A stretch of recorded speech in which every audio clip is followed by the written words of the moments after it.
जो हमने पूर्व में करा उसका फल आज हमको भोगने को मिल रहा है।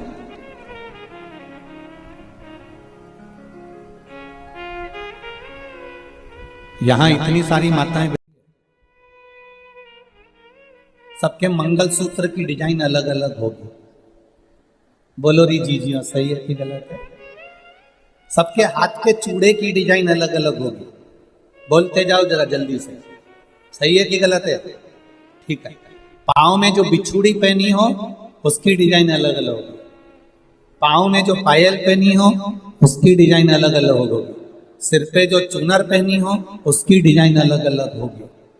16 श्रृंगार जो तुमने अपने तन पर, अपने शरीर पर, सुहाग की जितनी वस्तुएं धारण करी है, चाहे बिंदी लगाई हो, नथनी पहनी हो, कुंडल पहना हो, मंगलसूत्र पहना हो, सबकी डिजाइन अलग अलग होती है।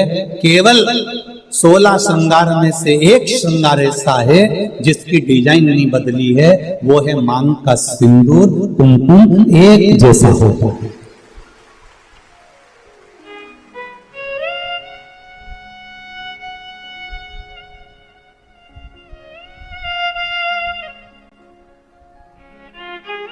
बोलो सही है कि गलत है? मांग का सिंदूर, मांग की कुकू, मांग में लगने वाला कुमकुम, इसकी डिजाइन कितनी बदल गई लोगों की जिंदगी में। मंगलसूत्र की डिजाइन बदल गई, चूड़े की डिजाइन बदल गई, कुंडल की, नथनी की, बेंदा की, सब की डिजाइन बदली, टीकी की भी डिजाइन बदल गई, पर नहीं बदली तो मांग के सिंदूर कंकु की डिजाइन नहीं बदली, क्योंकि इस डिजाइन को तो परमात्मा ने छाप कर भेजा है, तो उसको बदलना भी मुश्किल है, वो नहीं बदल सकता।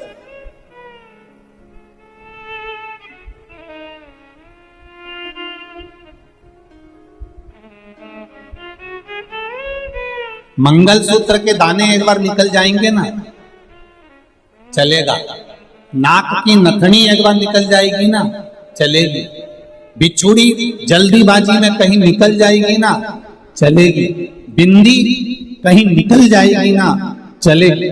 हाथ का चुड़ला कहीं निकल कर रखा गया ना, चलेगा। पर मांग का सिंदूर कभी भी मांग से नहीं निकलना चाहिए, ये शिव महापुराण की बात है। अब 16 श्रृंगार में से एक श्रृंगार ऐसा है मांग का सिंदूर जिसमें कोई भेद नहीं है। करोड़पति माता भी अपने सिर में लगाती है और एक सब्जी बेचने वाली भी अपने सिर में लगाती है। वो सिंदूर ने समानता बनाकर मांग में माता सिंदूर भर रही हैं, मांग में सिंदूरा भरा जा रहा है, मांग में कंकु भरा जा है, मांग में सिंदूर भरा जा रहा है, और वो सिंदूर ना पर गिरता है। वो सिंदूर नासिका पर गिर गया तो कहते हैं कि कोई काल आने वाला था पति के ऊपर, वो काल टल गया, और नाक पर सिंदूर आया तो नारी का सौभाग्य और अखंड हो गया, ये शास्त्र कह रहा है। और सिंदूर भरते समय वही सिंदूर अगर भूमि पर गिर गया तो, अब देखिए जरा, देवी भागवत को उठाकर पढ़िएगा, वो सिंदूर जो मांग में भरा जा रहा है और नाक पर गिर गया तो शुभ होगा, पति की उम्र बढ़ाएगा, घर में बच्चों का विवाह होने वाला होगा, कोई अच्छी सूचना आने वाली होगी। मांग में भरने वाला सिंदूर नाक पर आकर गिरता है तो कोई सूचना अच्छी मिलने वाली होती है, कोई बंधन कटने वाला होता है, कुछ अच्छा हमारे परिवार में होने वाला होता है, पति की उम्र बढ़ने वाली होती है, कोई रोग आने वाला था वो कट रहा होता है। और वही सिंदूर अगर भूमि पर मांग में भरते समय गिर जाता है तो समझ लो कि कुछ ना कुछ ऐसा काम होने वाला है कि मेरी आंख में आंसू आएंगे, वो निश्चित है।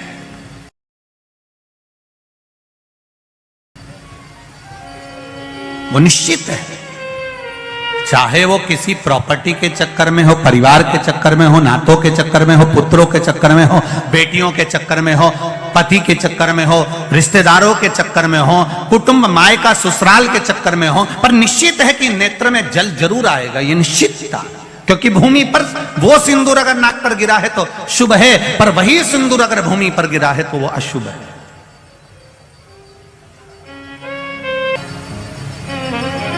कितना सुंदर बात कहा गया है। नारी मस्तक पर मांग में सिंदूर भर रही है, नाक पर गिरा शुभ है, जमीन पर गिरा शुभ है, जमीन पर गिरा वो अशुभ है, पर मांग का सिंदूर नाक पर आया। इसलिए आज भी बिहार में, जो लोग राजस्थान में, बिहार में, मारवाड़ में इधर उधर अगर आप लोग जाते होंगे तो जब कई बार आपने देखा होगा, आप जाइए जरा कहीं योग लगे तो दादी रानी सती के मंदिर पर जाइए, या आप कहीं झुंझुन जाइए, कहीं आप बिहार साइड, उत्तर प्रदेश साइड में जाएंगे तो माताएं जब मांग भरती है, जब वो छठ की पूजन करती है, कोई बड़ी पूजन करती है, तो सिंदूर थोड़ा सा नाक पर लगाकर सिर तक लेकर जाती है। चाहे बंगाल साइड में चले जाओ, चाहे आप यूपी में, चाहे बिहार में चले जाओ, नासिका पर सिंदूर का भाव है।